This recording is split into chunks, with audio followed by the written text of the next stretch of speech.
বিসমিল্লাহির রহমানির রহিম। প্রিয় ভাই ও বোনেরা, আজ আমরা কেমন এক সমাজে বাস করছি। চারদিকে অশ্লীলতা, চাঁদাবাজি, গুন্ডামি, রাহাজানি। সবাই বলে দমন করব, কিন্তু প্রশ্ন হলো কবে? শাসন ব্যবস্থা বদলাবে এই আশায় বসে থাকলে হবে না, কারণ সমাজ বদলায় তখনই যখন মানুষ বদলায়। আজ পরিবার ভেঙে যাচ্ছে, বিবাহিত স্বামী স্ত্রী সন্তান ৮-৯ বছরের হয়ে গেছে, তবুও মা কষ্টে ভেঙে পড়ছে। কেউ হতাশায় নিজের জীবন পর্যন্ত নষ্ট করছে। কেন? কারণ স্বামী অন্য নারীর পেছনে আসক্ত, কারণ ভালোবাসার নামে প্রবৃত্তির দাস হয়ে গেছে মানুষ। আমরা মুসলিম, ইসলামের একাধিক বিয়ে অনুমতি আছে, কিন্তু সেটা খেলনা না, সেটা দায়িত্ব। এটা সমাধান, সমস্যা তৈরি করার লাইসেন্স না। একাধিক বিয়ে মানে ন্যায় বিচার, সম্মান, অধিকার, দায়িত্ব আর তাকওয়া। আজ যারা ন্যায় বিচার করতে পারে না, তারা যদি প্রবৃত্তির কারণে বিয়ের নামে অন্যায় করে, তাহলে সেটা ইসলামের অনুসরণ না, বরং নিজের নফসের অনুসরণ। আজকের যুব সমাজ ভালোবাসার নামে অনৈতিক সম্পর্কে জড়িয়ে যাচ্ছে। তাদের চোখে এটা স্বাভাবিক মনে হয়, কারণ সোশ্যাল মিডিয়া, সিনেমা, সিরিজ সবাই এটাকে সুন্দর করে দেখায়। কিন্তু ইসলাম আমাদের শেখায়, যা হারাম তা যতই সুন্দর দেখাক সেটা ধ্বংসই করে। গোপন সম্পর্ক, অবৈধ প্রেম, পরক্রিয়া এগুলো হৃদয় পুড়িয়ে দেয়, পরিবারকে ভেঙে দেয় আর সমাজকে দুর্বল করে দেয়। আমরা বলি সরকার ঠিক হোক, আমরা বলি সমাজ ঠিক হোক, কিন্তু প্রশ্ন হলো, আমি কি ঠিক আছি? আমার নামাজ কি ঠিক আছে? আমার দৃষ্টি কি হালাল? আমার উপার্জন কি হালাল? যে জাতি আল্লাহকে ভুলে যায়, সে জাতির উপর অশান্তি নেমে আসে, আর যে জাতি আল্লাহর দিকে ফিরে আসে, আল্লাহ তাদের অবস্থান বদলে দেন। সুবহান আল্লাহ। তাহলে প্রিয় বন্ধুরা, এই সমাধান করার জন্য 5টি জিনিস অবলম্বন করতে হবে। 1 নম্বর হলো পরিবারকে শক্ত করতে হবে ঈমান দিয়ে। 2 নম্বর হলো বিয়েকে সহজ করতে হবে, জিনা দিয়ে নয়। 3 নম্বর হলো যুবকদের লজ্জা ও তাকওয়া শেখাতে হবে। 4 নম্বর হলো পুরুষদের দায়িত্বশীল হতে হবে, নেতা হতে হবে, ভোগবাদী না। আর 5 নম্বর হলো নারীদের সম্মান দিতে হবে, শুধু ব্যবহার করার জন্য না। আমরা যদি নিজেদের ঠিক করি, সমাজ ঠিক হবে ইনশাল্লাহ। প্রিয় ভাই ও বোনেরা, এই সময় হতাশ হইও না, এই সময় জেগে ওঠার। আমরা যদি আল্লাহর দিকে ফিরি, তাহলে অশ্লীলতা হারবে, অন্যায় হারবে, পরিবার বাঁচবে, সমাজ বাঁচবে। আজ থেকেই সিদ্ধান্ত নাও, আমি পরিবর্তনের অংশ হব, সমস্যার অংশ না। আল্লাহ আমাদের হেদায়েত দিন, আমাদের পরিবারকে রক্ষা করুন, আমাদের যুব সমাজকে পবিত্রতা দিন। আমিন। ভিডিওটা ভালো লাগলে অবশ্যই সবার মাঝে ছড়িয়ে দিন, যাতে এই ভিডিওর মাধ্যমে তারা নিজেদের ভুলগুলো বুঝতে পারে। সবাই ভালো থাকবেন। আল্লাহ হাফিজ। বিসমিল্লাহির রহমানির রহিম। আজ আমরা এমন এক সময় বাস করছি, যেখানে মানুষ মানুষের কাছ থেকে নিজের গুনাহ লুকাতে ব্যস্ত হয়ে গেছে। কেউ দেখে ফেলবে কিনা, মানুষ কি বলবে, সমাজ কি ভাববে, এই চিন্তায় আমাদের বেশি। কিন্তু একটা প্রশ্ন কি আমরা নিজেদের করি? আমরা মানুষের কাছ থেকে গুনাহ লুকাই, কিন্তু আল্লাহর কাছ থেকে লুকাতে পারি না। আল্লাহ তাআলা সব দেখেন, আমাদের প্রকাশ্য কাজও দেখেন, আমাদের গোপন কাজও দেখেন। আমরা যখন একা থাকি, যখন কেউ আমাদের দেখে না, তখনও আল্লাহ আমাদের সাথে আছেন। কিন্তু আজ আমরা মানুষের ভয় করি বেশি, আর আল্লাহর ভয় করি কিন্তু কম। এই কারণেই আমাদের অন্তর শক্ত হয়ে গেছে। সাহাবীরা এমন ছিলেন না, তারা আল্লাহকে এত বেশি ভয় করতেন যে তাদের হৃদয় কাঁপত। একটা ছোট গুনাহের কথা মনে পড়লেও তারা কেঁদে ফেলতেন। রাতে দাঁড়িয়ে নামাজ পড়তেন, আল্লাহর কাছে কান্না করতেন, তওবা করতেন। তাদের চোখে সেই কান্না, তাদের সেই তাকওয়া তাদেরকে দুনিয়ায় সম্মান দিয়েছে, আর আখিরাতে জান্নাতের সুসংবাদ দিয়েছেন। সুবহান আল্লাহ। আজ আমরা নিজেদের দিকেই তাকাই। আমরা কি গুনাহ করে কাঁদি? আমরা কি আল্লাহর সামনে দাঁড়িয়ে ক্ষমা চাই? নাকি আমরা শুধু মানুষের চোখে ভয় করি? যদি মানুষ দেখে ফেলে, লজ্জা, কিন্তু আল্লাহ দেখছেন, এই চিন্তা কি আমাদের হৃদয়ে কাঁপায়? প্রিয় ভাই ও বোনেরা, আল্লাহর দরজা এখনো খোলা আছে, তওবার দরজা এখনো বন্ধ হয়নি। আজ যদি আমরা সত্যিকারভাবে আল্লাহর দিকে ফিরে আসি, আল্লাহ আমাদের ক্ষমা করে দেবেন ইনশাআল্লাহ।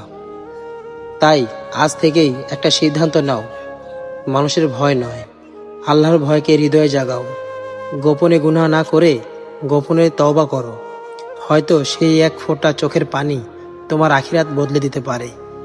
আল্লাহ আমাদের সবাইকে ক্ষমা করুন এবং আমাদের হৃদয়ে সত্যিকারের তাকওয়া দান করুন। আমিন।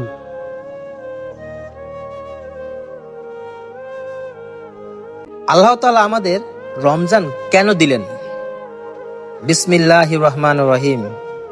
রমজান শুধু একটি মাস না, এটা আল্লাহর পক্ষ থেকে বিশেষ এক দান। প্রশ্ন হলো, আল্লাহ আমাদের রমজান কেন দিলেন? কেন এই মাস এত মর্যাদাপূর্ণ? আল্লাহ পবিত্র কোরআনে বলেছেন, রমজান সেই মাস যাতে কোরআন নাজিল হয়েছে। এই মাসেই প্রথম ওহী নাজিল হয় আমাদের প্রিয় নবী মুহাম্মদ সাল্লাল্লাহু আলাইহি সাল্লামের উপর। স্থান ছিল মক্কা নূরে পাহাড়ের গারে হেরায়। এক নিঃশব্দ রাত, ফেরেশতা জিবরাইল আলাইহিস সালাম এসে বললেন, হে নবী, পড়ুন। সেই রাত ছিল লাইলাতুল কদর, হাজার মাসের চেয়েও শ্রেষ্ঠ রাত। তাহলে বুঝতে পেরেছ আমার প্রিয় বন্ধুরা, রমজান এসেছে কোরআনের সাথে, রমজান এসেছে হিদায়াতের আলো নিয়ে।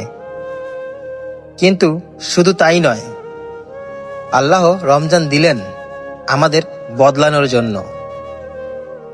সারা বছর আমরা দুনিয়ার পেছনে ছুটি, গাফলতিতে ডুবে থাকি, নামাজে অলসতা করি, গুনাহে সাহস পাই। তাই আল্লাহ বললেন, এসো এক মাস তোমাদের ট্রেডিং দেই।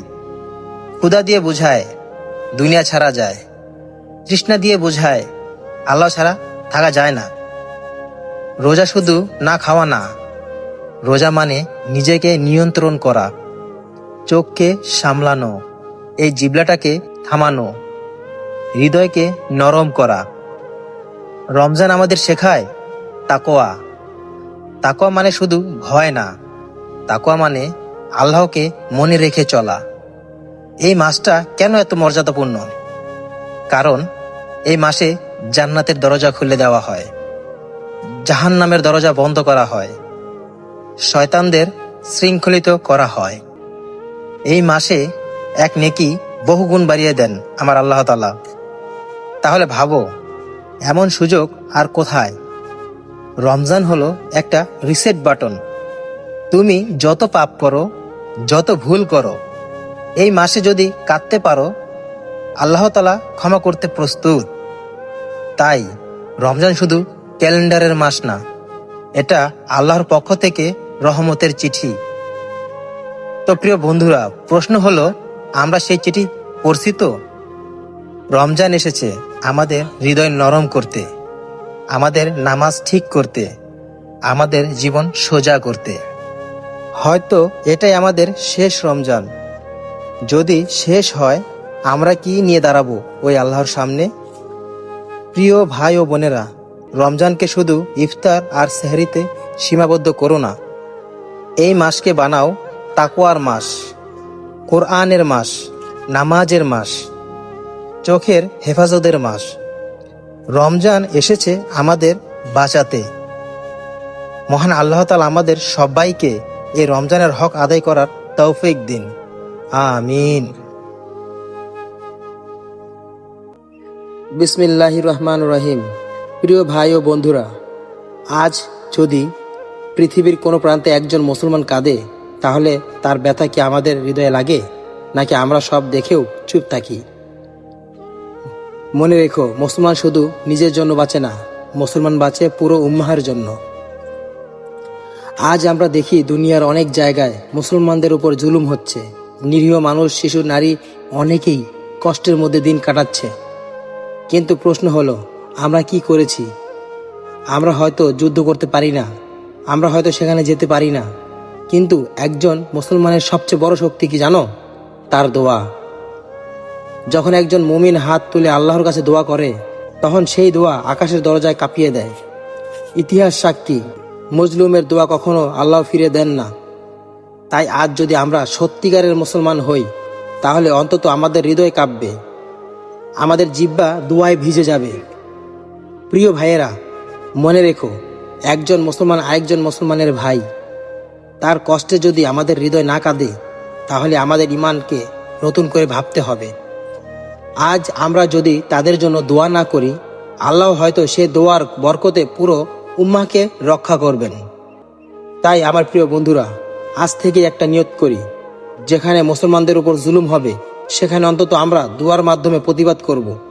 হে আল্লাহ, মজলুম মুসলমানদের সাহায্য করুন, তাদেরকে ধৈর্য দিন, শক্তি দিন আর বিজয় দিন। আমিন।